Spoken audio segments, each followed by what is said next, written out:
मेरे मीठे बोले साथी जी, हुआ तुम्हारा काम। मेरे मीठे बोले साथी जी, हुआ तुम्हारा काम। प्रेम में मगन होइयो,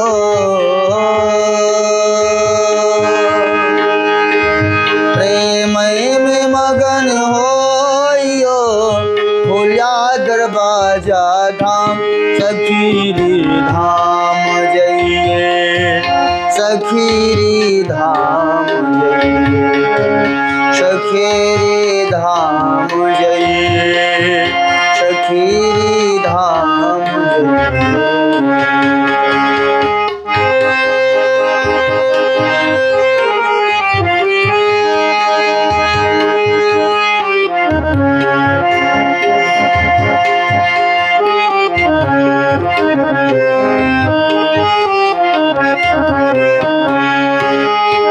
दौड़ी सको सो दौड़ियो, आए पहुँचायब सरे।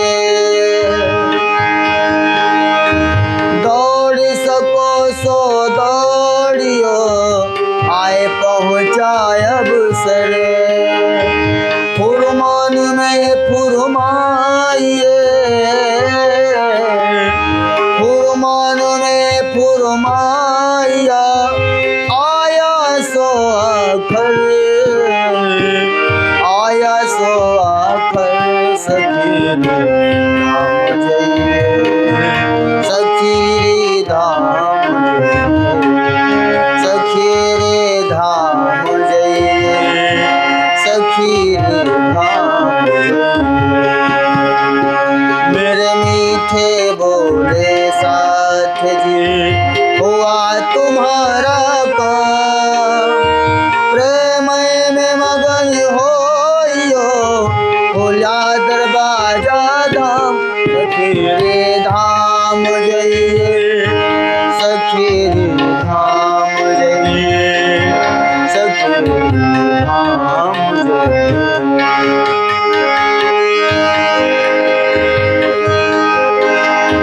वर्णन करते जिनको, धनी कहते सोई धाम। वर्णन करते जिनको, धनी कहते सोई धाम। सेवा सूरत संभारियो, सेवा सूरत संभारियो, करना यही काम। सखीरी धाम जइए, सखीरी धाम जइए, सखीरी धाम जइए, सखीरी धाम जइए। मीठे बोले साथ जी, हुआ तुम्हारा काम।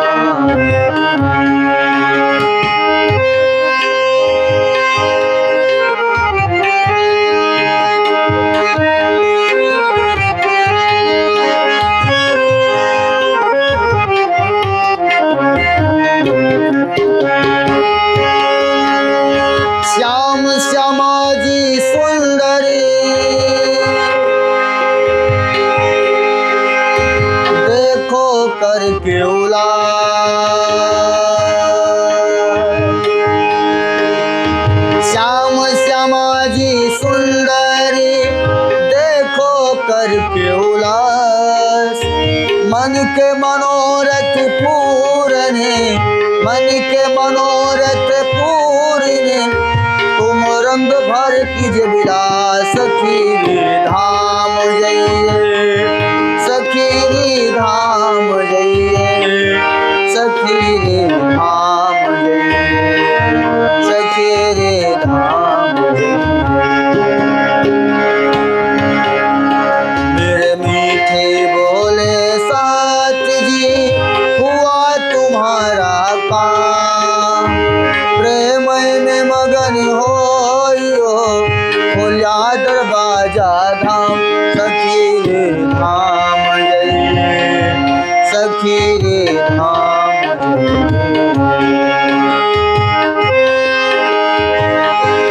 उठ के नहाइए जमुना जी कीजे सकल सिंगार उठ के नहाइए जमुना जी कीजे सकल सिंगार साथ संबंधी मिलके साथ संबंधी मिलके खेलिए संग भरता सखी धाम जइए सखी रे धाम जइए सखी रे धाम जइए सखी रे धाम मेरे मीठे बोले साथ हुआ तुम्हारा काम प्रेम में मगन होइयो प्रेम में मगन होइयो खुला दरवाजा धाम सखी रे धाम जइए सखी रे धाम जइए सखी रे धाम जइए सखी रे धाम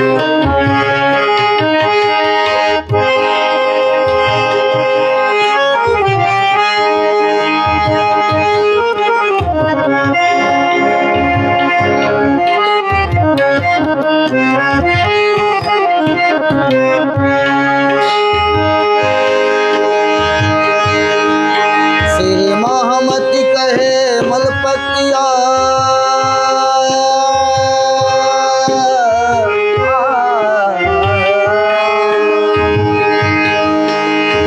महामती कहे मलपतिया आओ निज बतन विलास करो विधि विधि के विलास करो विधि विधि के जागो अपने तन सखी रे धाम जइए सखी रे धाम जइए सखी रे धाम जइए सखी रे धाम जइए। मेरे मीठे बोले साथ जी हुआ तुम्हारा काम मीठे बोले साथ जी हुआ तुम्हारा काम प्रेम में मगन होइयो प्रेम में मगन होइयो खुला दरवाजा धाम सखी धाम जइए सखी रे धाम जइए सखी रे धाम जइए सखी रे धाम जइए सखी रे धाम जइए सखी रे धाम जइए सखी रे धाम जइए। बोलो श्री प्राणनाथ प्यारे की जय। वर्णना करते जिनको धनी कहते सोई धामा सेवा सुरत संभारियो करना यही काम करना यही काम।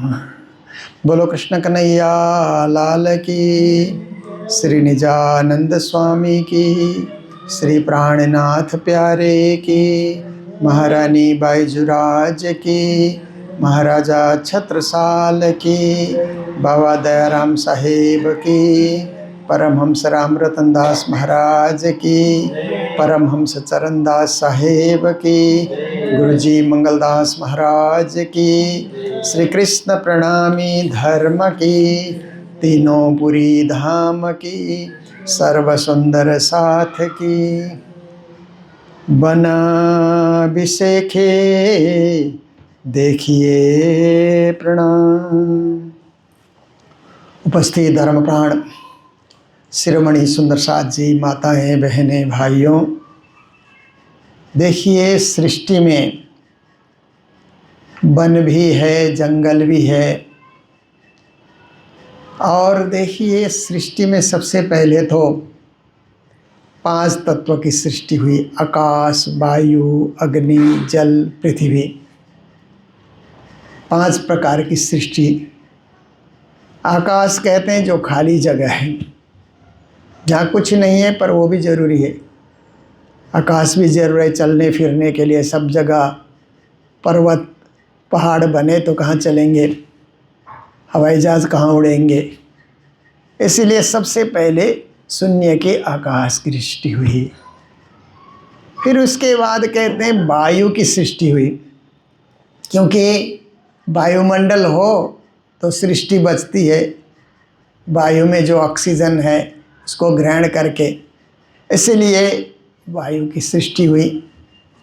उसके बाद अग्नि की सृष्टि हुई, क्योंकि अग्नि तत्व चाहिए, गर्म, सबको गर्मी चाहिए, एकदम ठंडी ठंडी हो। बर्फ़ में तो कोई जी नहीं सकता है, इसलिए इस पृथ्वी को गर्म रखने के लिए अग्नि तत्व की ज़रूरत पड़ी, उसकी सृष्टि हुई। फिर पीने के लिए जल तत्व, क्योंकि जितने जीवों की सृष्टि होगी तो क्या पिएंगे, फिर प्यासे मर जाएंगे, इसीलिए जल तत्व की सृष्टि हुई। फिर उसके बाद पृथ्वी की सृष्टि हुई, चलने फिरने विचरण करने के लिए, खेती करने के लिए, अनाज उत्पादन करने के लिए, जंगल उगाने के लिए, प्रकृति की रक्षा करने के लिए, ये 5 तत्व की सृष्टि हुई। फिर कहते हैं कि जब अब 5 तत्व में जो वन वृक्ष इत्यादि हैं, छोटे छोटे घास के वृक्ष से बड़े बड़े लंबे लंबे वृक्ष, ये जड़ रूप में तैयार हो गए। जड़ सृष्टि, हरियाली की सृष्टि, प्रकृति की सृष्टि। पर वहाँ क्या है कि आत्मा तत्व जड़ रूप में है, जीव जड़ रूप में है। वो बढ़ते भी हैं, फलते भी हैं, फूलते भी हैं, पर चल नहीं सकते। वो उनकी जड़ें एक जगह टिकी हुई है। इस प्रकार की सृष्टि हुई। फिर आप देखिए कि जल के जीव की सृष्टि हुई। फिर मछली इत्यादि अनेक प्रकार की मछलियाँ जल में ही रहते हैं, जल ही उनका जीवन है, जल में ही पैदा होते हैं, जल में ही विचरण करते हैं और जल में ही मर जाते हैं। जल में ही कुछ ना कुछ खा लेते हैं, एक दूसरे को भी खाते हैं। जल की सृष्टि। फिर स्थल की सृष्टि हुई तो कीड़े मकोड़े, छोटे छोटे जीव जो हैं धरती पे रेंगते हैं, चलते हैं, चींटियाँ जिनको कहा जाता है, कीड़े मकोड़े जिनको कहा जाता है, उनकी सृष्टि हुई। उनमें से कोई धरती में चलते हैं, उनमें से कोई पंख वाले आकाश में थोड़ी देर उड़ते भी हैं, पर ज़्यादा देर टिक नहीं पाते। तो ऐसी सृष्टि हुई। उसके बाद आप देखिए कि जानवरों की सृष्टि हुई, जो 4 पाँव से चलते हैं, ऐसे जानवर की सृष्टि हुई। और सृष्टि होते होते आप देखिए फिर पक्षियों की सृष्टि हुई, जो आकाश में उड़ते हैं, बड़ी देर तक उड़ते रहते हैं कई कई पक्षियाँ। कभी अभी मैं पढ़ रहा था कि अलास्का जो कनाडा के पास है, अमेरिका का एक स्टेट है, वहाँ से पक्षी उड़ करके ऑस्ट्रेलिया पहुँच जाते हैं। 13 दिन तक आकाश में उड़ते रहते हैं, प्रशांत महासागर भी पार करके। 13 दिन तक कुछ खाते नहीं, उड़ते उड़ते उड़ते। कितनी शक्ति है उनमें। तो वहाँ जा कर के फिर खाते हैं, 2-4 महीने उधर रहते हैं, फिर अपने देश लौट करके आते हैं उड़ करके ही। तो आप देखिए इतनी लंबी उड़ना, पंख से उड़ना। और आप देखिए साइबेरिया के कई पक्षी भारत आते हैं, उड़ करके आते हैं और यहाँ पर तालाब के किनारे, नदी के किनारे रह करके अंडा देते हैं, बच्चों को जन्म देते हैं। बच्चे बड़ा होने के बाद फिर उड़ करके अपनी जगह लौट करके जाते हैं। तो ये पक्षियों की, कई छोटे पक्षी हैं, ज़्यादा देर नहीं उड़ सकते, कई बड़ी देर तक उड़ सकते हैं आकाश में। ऐसे ऐसे पक्षियों की सृष्टि हुई। फिर उसके बाद जो है आप देखिए कि 4 पाँव में से 2 पाँव से चलने वाले, जैसे बंदर हैं, चलते 4 ही पाँव से, बंदर, भालू इत्यादि इस प्रकार के, बनमानस जिनको बोलते हैं। तो ऐसे सृष्टि हुई और उसके बाद लास्ट में, अंत में मनुष्य की सृष्टि हुई। तो मनुष्य को सृष्टि में सर्वोत्तम कृति माना जाता है, क्योंकि मनुष्य सब पे शासन कर सकता है, सब सृष्टि को समझ सकता है, सब सृष्टि का फ़ायदा ले सकता है और अपने बुद्धि से काम कर सकता है। बाकी सृष्टि के जीवों में भी बुद्धि तो है, पर विकसित बुद्धि नहीं है। मनुष्य के पास एकदम विकसित बुद्धि है, वो विज्ञान के विषय में भी सोच सकता है, अनेक आविष्कार कर सकता है, आकाश में हवाई जहाज़ उड़ाता है। और ये आप देखिए दुनिया भर की जितनी मशीनरी है, ये मनुष्य के मस्तिष्क के ही उपज मानना चाहिए। तो इस प्रकार से सृष्टि हुई जगत के अंतर्गत।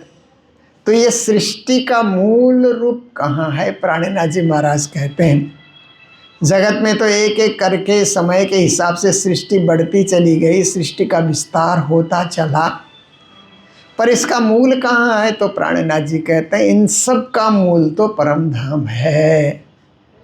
संसार की सृष्टि होती है, ब्रह्मांड की सृष्टि होती है, कालांतर तक सृष्टि चलती है, सृष्टि मिट जाती है, पर इन सब सृष्टि का स्थायी स्वरूप, मूल स्वरूप, अखंड स्वरूप, जो कभी खंडित न होने वाला, कभी विभाजित न होने वाला, कभी न मिटने वाला, ऐसा अखंड पद और अमर पद यदि कहीं है तो वो दिव्य परम धाम में है।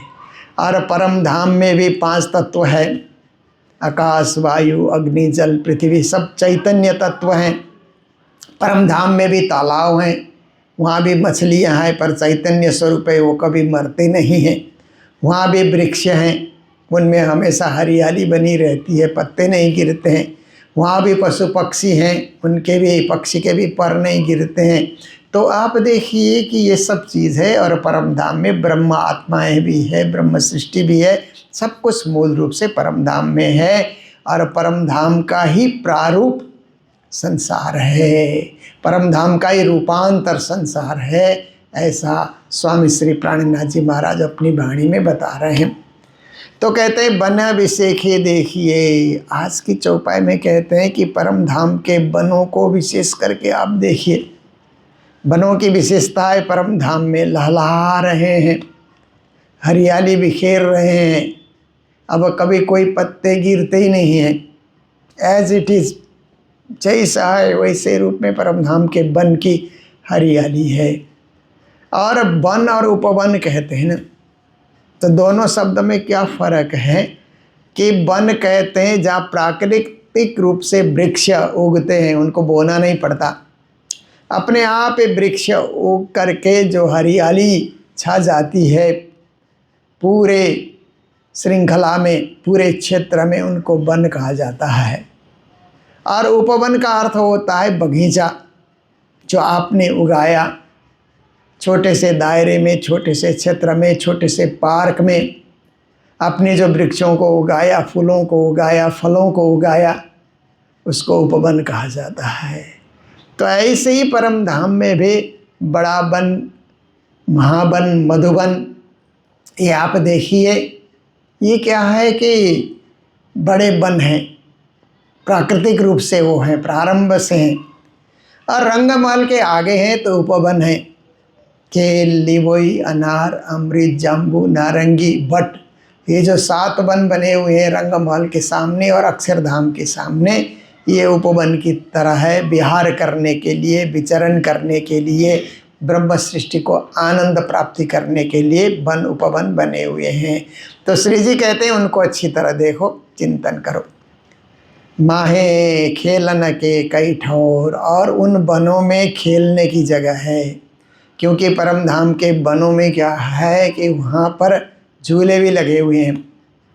वनों में झूला झूलो, जैसे बट पीपल की चौकी है तो बट और पीपल के वृक्ष है, वहाँ पर बड़े सारे झूले लगे हुए हैं। सखियाँ जा कर के वहाँ झूलती है, राजश्यामा भी झूलते हैं, और कई कई जगह खेलने की और प्रकार के खेल खेलने की जगह भी वहाँ पर है।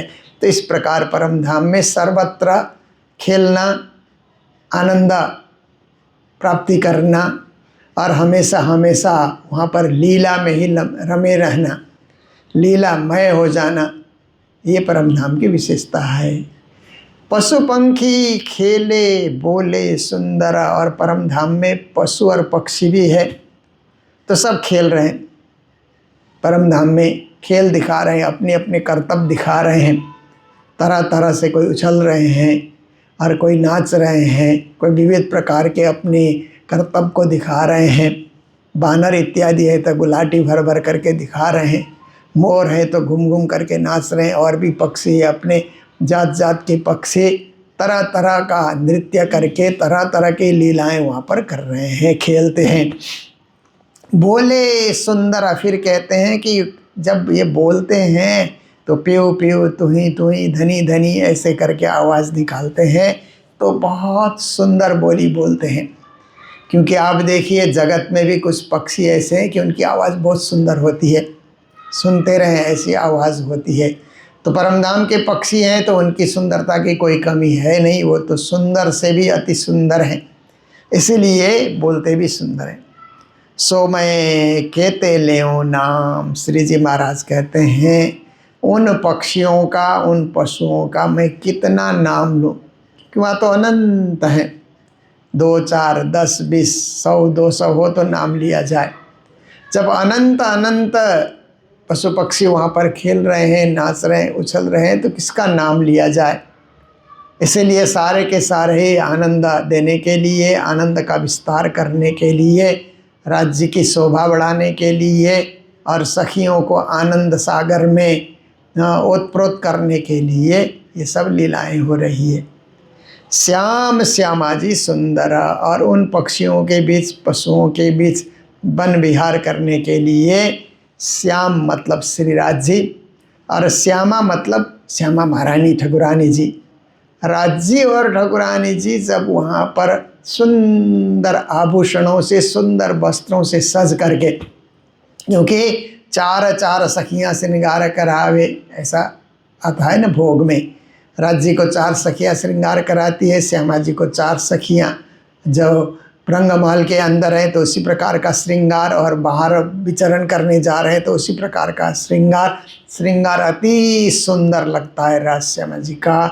तो देखो करके उल्लास, कहते हैं राजश्यामा के दर्शन करो उल्लसित हो करके, प्रसन्न हो करके, आनंद में भर करके कि यही हमारे धनी, यही हमारे पिया, यही हमारे पुरुषोत्तम, इनके अतिरिक्त और कुछ नहीं, ऐसा सोच करके प्राणों के नाथ, प्राणेश्वर, प्राण बल्लभ, प्राण प्रियतम, ऐसा सोच करके बड़े खुशी से, आनंद से, उल्लास में भर करके आप उनके दर्शन करिए।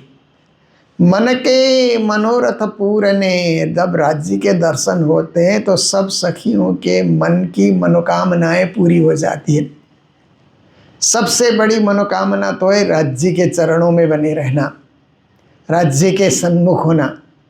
साहेब सो सन्मुख सदा, ब्रह्म सृष्टि की ये रीत, ब्रह्म सृष्टि की रीति ये है कि राज्य के सामने होना, राज्य के नज़रों से इधर उधर न हटना, राज्य की नज़र अपने पे पड़े। आप देखिए कि हम सूर्य की किरणों के सामने खड़े हो जाते हैं, पूरा पौष्टिक तत्व हम प्राप्ति कर सकते हैं, क्योंकि सूर्य की किरणों से हमारे शरीर में जो भी ऊर्जा चाहिए वो ऊर्जा हम प्राप्ति कर सकते हैं।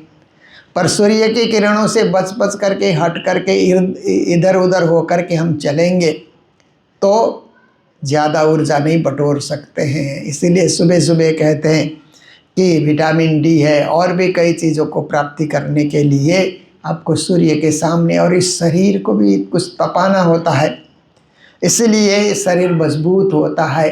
शरीर में भी अग्नि तत्व को विकसित करने के लिए सूर्य के सामने होकर के चलना ये भी जरूरी होता है। तो ऐसे ही धामधनी के सामने होने से धामधनी के पास जो सत सिद्ध और आनंद है वो सखियों के जीवन में उतर आता है। इर्द गिर्द होने से तो नहीं पहुँचेगा, नज़र नहीं जाती है उस तरफ, पर जहाँ राज्य के सामने होते हैं तो सब प्रकार की मनोकामनाएं श्री राज्य महाराज पूर्ण कर देते हैं। मन के मनोरथ पूर्ण, उनकी मन की मनोकामनाएं पूरी हो जाती है। तुम रंग भर की जो विलास, फिर प्राणनाथ जी आदेश करते हैं कि हे ब्रह्मात्माओं, जब राज्य के दर्शन होंगे और राज्य का सन्मुख होने का आपको मौका मिलता है, राज्य के साथ विहार करने का, विचरण करने का, बातचीत करने का और राज्य के साथ एकाकार होने का ऐसा आपको मौका मिलता है, तो उस समय आप हास विलास कीजिए, प्रसन्न रहिए कि राज्य के सामने हम हैं। इसके लिए कोई मन में निराशा, हताशा, दुख, दर्द ये होना ही नहीं चाहिए। ऐसे परम धाम में होता नहीं है, परम धाम में उसका प्रवेश ही नहीं है। पर कदाच कोई मन में जरा भी निराशा का भाव आ जाए, ऐसी स्थिति आपके जीवन में न हो, इसके लिए रंग भर की जो विलास, आनंद में भर करके, प्रेम में भर करके आप उनके साथ हास कीजिए, विलास कीजिए, आनंद का उपभोग कीजिए और राज्य के उस मेहर का आप आस्वादन कीजिए। पियो अमीरस हक का नज़र कहते हैं ना, राज्य के नज़रों से जो अमृत गिर रहा है उसको पीना है, उसको ग्रहण करना है। आप अपने जीवन को भी अमृत तत्व से भरपूर करना है। तो उनकी जो है मेहर का जब अनुभव करते हैं तभी ये सब हमें प्राप्ति करने का मौका मिलता है। पर संसार में क्या है कि श्री जी महाराज ने कहे मेहर बिना और जो सकु सो सब देखे रहे जहुरा जहरा। वो कहते हैं मेहर बिना और जो कुछ सो सब लगे जहर। कहते हैं कि जहाँ संसार में आप देखते हैं तो राज्य के करीब आने से तो मेहर प्राप्ति करने का मौका मिलता है। जब हम मंदिर आते हैं, सत्संग में, पूजा में, पाठ में, चर्चा में, कथा में बैठते हैं, तब तो मेहर उतरने का अनुभव होता है। जब बाज़ार जाते हैं, व्यापार में जाते हैं, लेन देन में जाते हैं, दुनिया में हम जाते हैं तो जहर बरसाने वाले भी बहुत लोग मिल जाते हैं। आज देखिए जो आतंकवाद चल रहा है ये भी जहर बरसाने का कार्य कर रहे हैं। आज जो दुनिया में लड़ाइयाँ हो रही है, आप देखिए कितनी बड़ी बड़ी लड़ाइयाँ दुनिया में हो रही है। हम लोगों ने सुना था कि प्रथम विश्व युद्ध हुआ, फर्स्ट वर्ल्ड वार हुआ, सेकेंड वर्ल्ड वार हुआ, फिर उसके बाद सब देश ने मिलकर के एक संस्था बनाई, संयुक्त राष्ट्र संघ यूएनओ, कि अब जो है तृतीय विश्व युद्ध नहीं होना चाहिए, क्योंकि तृतीय विश्व युद्ध होगा तो दुनिया का संहार हो जाएगा, सब कुछ राख में बदल जाएगा। इसलिए ऐसा तृतीय विश्व युद्ध की नौबत ना आए, सब देश मिलजुल करके रहें, इसलिए यूएन की स्थापना की। परंतु युद्ध तो रुक ही नहीं रहा है। फिर भी अभी आप देखते हैं कि रसिया और यूक्रेन का युद्ध चलता रहा, अब अमेरिका है, इज़राइल है और ईरान का युद्ध आपस में चल रहा है। तो इस प्रकार संसार में आप देखिए कि युद्ध क्या है, जहर है। आप देखिए कि लंका में युद्ध हुआ, कितने लोग मारे गए युद्ध में। युद्ध में लड़ने वाले भी मारे जाते हैं और जनता भी मारी जाती है ना, जो निरीह जनता है, जिनको युद्ध से कुछ लेना ना देना, पर युद्ध हो रहा है पूरे देश में तो उनके ऊपर भी मिसाइल गिर जाते हैं, बाण गिर जाते हैं, तो बहुत बड़ा नुकसान होता है युद्ध से। धरती का भी, धरती के उपजाऊ में भी फ़र्क पड़ता है, प्रकृति में भी, वातावरण में भी। जो बारूद और धुआं छा जाता है उससे वातावरण में पक्षी भी मर जाते हैं, मनुष्य भी सांस लेते हैं तो उस समय सांस लेने में दिक्कत होती है। ऐसे युद्ध का परिणाम बहुत ही बुरा होता है और उसी को श्री जी ने कहा जहर। संसार में मंदिर में आते हैं, पूजा में, पाठ में, तब तो मेहर का अनुभव करते हैं। जैसे ही बाहर जाते हैं और दुनिया को देखते हैं तो दुनिया के सब लोग तो जहर उगल रहे हैं, जहर फैलाने के लिए प्रयास कर रहे हैं। इसलिए हम उस जहर से बचें और मेहर की कृपा तले हम आने का प्रयास करें। इसका आयो पीयू को इसलिए कहते हैं कि परमात्मा का प्रेम हमारे जीवन में आए, परमात्मा के प्यारे बन कर के हम रहें, परमात्मा के मंदिर में हम रहें और घर में भी मंदिर बना कर के हम रह सकें। प्रेम स्नेही शुद्ध, और हम प्रेम स्नेही बने, प्रेम के उपासक बने और प्रेम का लेन देन, प्रेम का व्यवहार, प्रेम का भाव, प्रेम की भक्ति, ऐसे प्रेम का स्वरूप, प्रेम का साज, प्रेम का श्रृंगार। अब देखिए लोग सजने के लिए कई चीज़ों का उपयोग करते हैं, पर सब कुछ प्रेम का हो जाए तो बाहर की चीज़ें लेने की कोई ज़रूरत ही नहीं होगी। आप अपने आप ही हृदय से सजे हैं, मन से सजे हैं, विचारों से सजे हैं, दिल से सजे हैं, भाव और भक्ति से सजे हैं, तो वही आपका श्रृंगार है, वही आपकी सुगंधी है, वही आपका स्वरूप है और वही आपकी सुंदरता है। तो प्रेम स्नेही शुद्ध विविध विलास जो देखिए, फिर कहते हैं कि ऐसे प्रेमी आत्मा बन करके संसार में भी जब तक राज्य ने आदेश दिया है, आज के आज तो कोई परम धाम जाएगा नहीं जब तक राज्य का हुक्म नहीं होगा। राज्य आदेश करेंगे तो ही तो कोई परम धाम जाता है। तो जब तक राज्य ने दुनिया दिखाने के लिए हमें छोड़ा इस संसार में, तब तक भी हम राज्य को याद करके, राज्य के प्रेम को हृदय में धारण करके हम प्रसन्न रहें। तरह तरह के धार्मिक कार्यक्रमों में सहभागी बन करके, मेलों में, उत्सव में, जहाँ भी कोई आरती है, पूजा है, भोज है, भंडारा है, हर जगह जा कर के वहाँ का आनंद लें और आनंद में अलमस्त रहें। आए जागनी बुद्ध, ऐसे करके हम जागृत बुद्धि को लेकर के, जागने की बुद्धि को लेकर के खुद भी जागें, दूसरों को भी जगाएं, खुद भी अमर बनने के प्रयास करें, औरों को भी अमर बनाएं, खुद भी तरें, औरों को भी तारें। आप तरे शिष्य न को तारे, बहुरी न भवजल आवे, समझी बुझी गुरु कीजे, साधु समझी बुझी गुरु कीजे। कहा है न कि ऐसे गुरु के चरणों में हम जाएं कि गुरु खुद भी तरे और शिष्यों को भी तारे।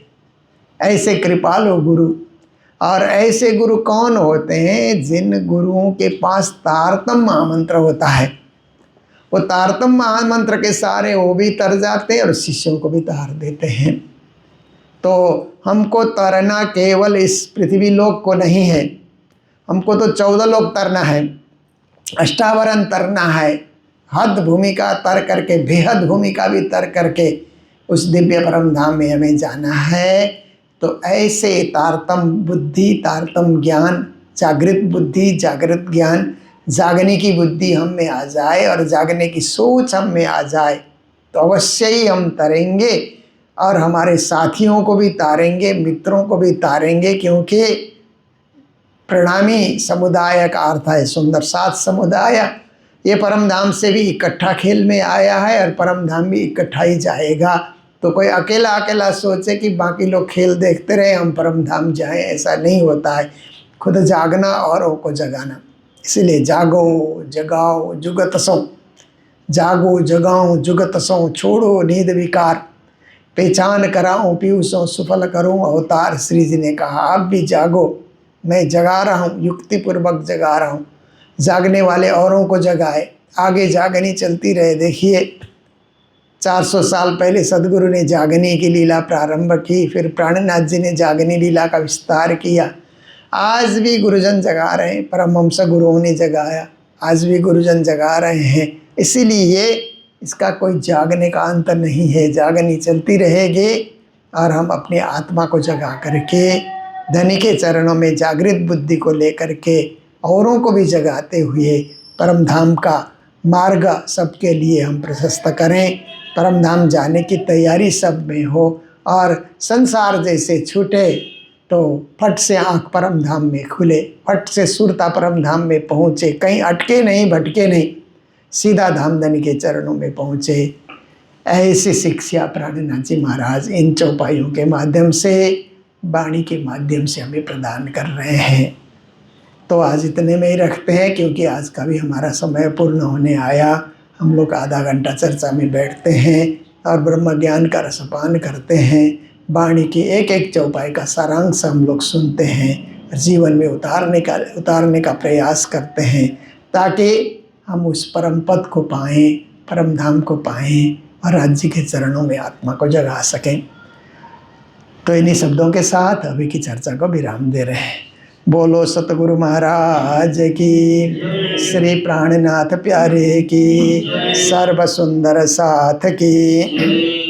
इसका आयो पीऊ को, प्रेमा सनेही सुधा, विविध विलास जो देखिए,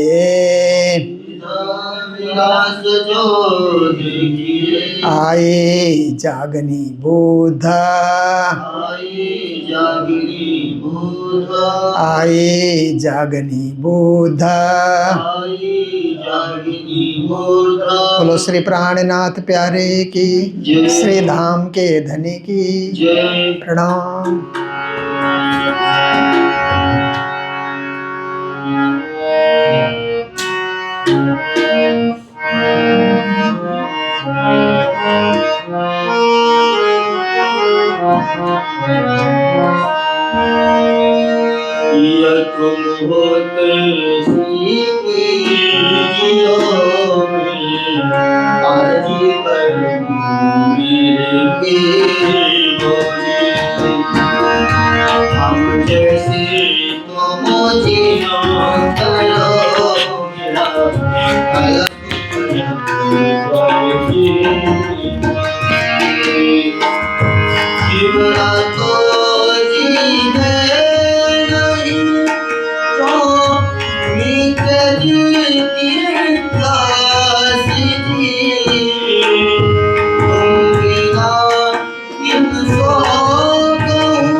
धाम के धनी की जय। कृष्ण कन्हैया लाल की सतगुरु महाराज की